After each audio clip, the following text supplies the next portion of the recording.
खौफ का रहस्य पर आपका स्वागत है। दोस्तों, यहाँ आप सुनते हैं खौफनाक, रहस्यमयी और डरावनी कहानियाँ।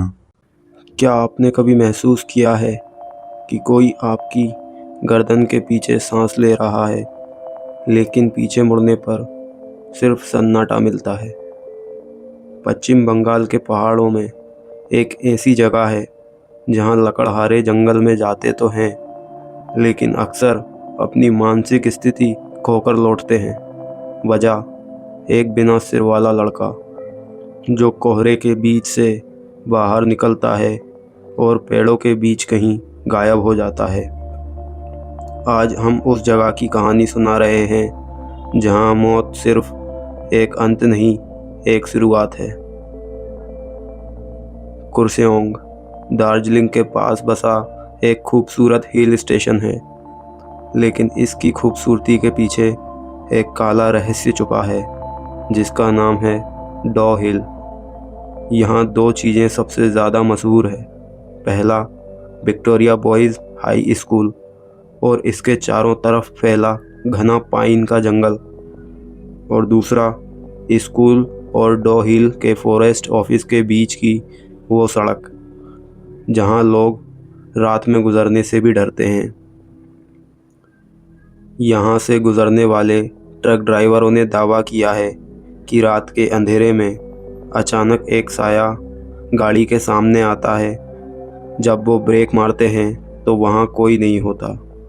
लोग कहते हैं कि जो इस साये का पीछा करने की कोशिश करता है वो पागल हो जाता है या फिर रहस्यमयी तरीके से उसकी मौत हो जाती है।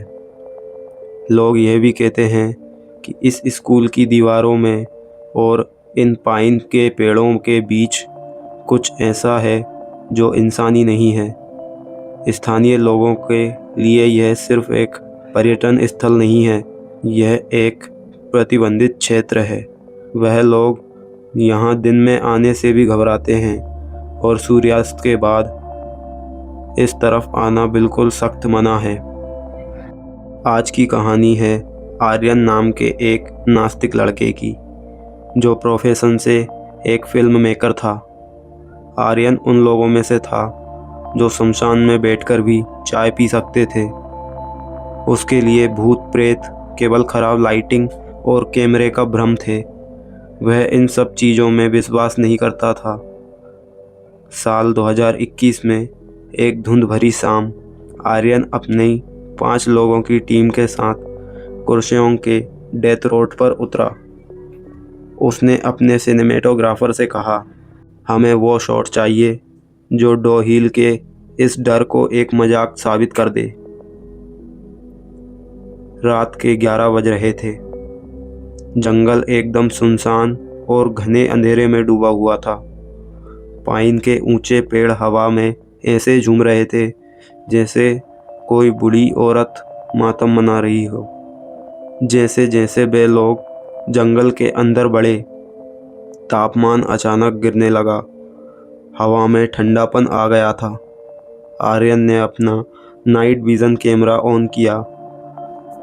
स्क्रीन पर सब कुछ हरा और डरावना दिख रहा था। आर्यन को रिकॉर्ड करते हुए लगभग 1 घंटा हो गया था, लेकिन उसके कैमरे में अभी तक कुछ भी डरावना या अजीब नहीं रिकॉर्ड हुआ था। रात के 1 बजे टीम ने कैंप लगाया, लेकिन आर्यन को चैन नहीं था। उसे अपने हेडफोन में एक अजीब सी स्टैटिक सुनाई दे रही थी।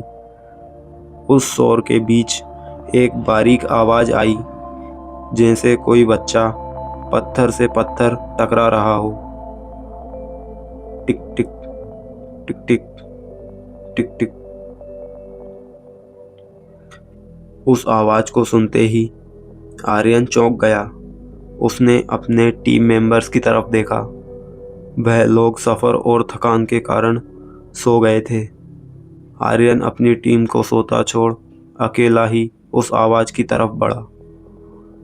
घनी धुंध के बीच उसे एक छोटा सा साया दिखाई दिया। वह साया एक पुराने पाइन के पेड़ के नीचे बैठा हुआ था। आर्यन ने उस लड़के की तरफ कैमरा जूम किया। उसका दिल जोर से धड़का। उसने धीरे से कहा, बेटा, तुम यहाँ क्या कर रहे हो? तभी वह बच्चा धीरे से पीछे की तरफ मुड़ा और कैमरे के लेंस में आर्यन ने जो देखा, उसने उसके विज्ञान और तर्क की धज्जियां उड़ा दी। उस बच्चे के कंधों के ऊपर कुछ नहीं था। गर्दन की जगह सिर्फ एक गहरा काला गड्ढा था। यह देखकर आर्यन के हाथ पांव कांपने लगे। उसने चिल्लाना चाहा, पर आवाज़ जैसे गले में फंस गई। तभी उसने देखा कि वह बिना सिर वाला बच्चा हवा में नहीं था, बल्कि ज़मीन पर रेंगते हुए उसकी तरफ आ रहा था। अचानक आर्यन के कान के ठीक पास वही आवाज़ गूंजी जो उसके हेडफोन में आ रही थी। एक मासूम बच्चे की फुसफुसाहट। मेरा सिर कहाँ है? आर्यन पागलों की तरह पीछे मुड़कर भागने लगा। वह कांटों वाली झाड़ियों में गिरा। उसके कपड़े फट गए, चेहरा छिल गया, लेकिन उसने पीछे मुड़कर नहीं देखा। जब वह कैंप पहुंचा, उसकी टीम के लोग उसे देखकर हैरान रह गए। आर्यन कुछ बोल नहीं पा रहा था। वह सिर्फ अपने कैमरे की तरफ इशारा कर रहा था, लेकिन जब कैमरा चेक किया गया तो पूरी फुटेज करप्ट हो चुकी थी। जो भी उसने रिकॉर्ड किया था वह सब अपने आप डिलीट हो चुका था। अगले ही दिन आर्यन को शहर के हॉस्पिटल में एडमिट कराया गया। उसकी हालत बहुत ख़राब थी। आर्यन शहर तो वापस आ गया, लेकिन डोहिल ने उसे अभी तक नहीं छोड़ा। इस घटना को कई साल बीत चुके हैं। आर्यन अब फिल्में नहीं बनाता। वह एक अंधेरे कमरे में रहता है, जहां वह हर कोने में लाइट जलाकर रखता है। उसकी आखिरी ऑडियो रिकॉर्डिंग जो टूटे रिकॉर्डर से मिली थी, उसमें वह रोते हुए कहता है, वो मेरे पीछे नहीं आ रहा था, वो मेरे अंदर आ गया है। जब मैं आईना देखता हूँ तो मुझे अपना चेहरा दिखता है, लेकिन मेरी परछाई का सिर नहीं होता। पैरानॉर्मल एक्सपर्ट्स का मानना है कि डोहिल का वह हेडलेस बॉय अपनी यादें उन लोगों के दिमाग में छोड़ देता है जो उसे देख लेते हैं, और शायद आर्यन भी उन्हीं में से एक है। कहानी खत्म होती है, लेकिन डर नहीं। डोहिल आज भी वहीं है, और शायद वह बच्चा आज भी किसी नए आर्यन का इंतज़ार कर रहा है। अगर आपके पास भी कोई ऐसी ही इंटरेस्टिंग रियल हॉरर स्टोरी है तो हमारे साथ दी गई इस जीमेल आईडी पर ज़रूर शेयर करें।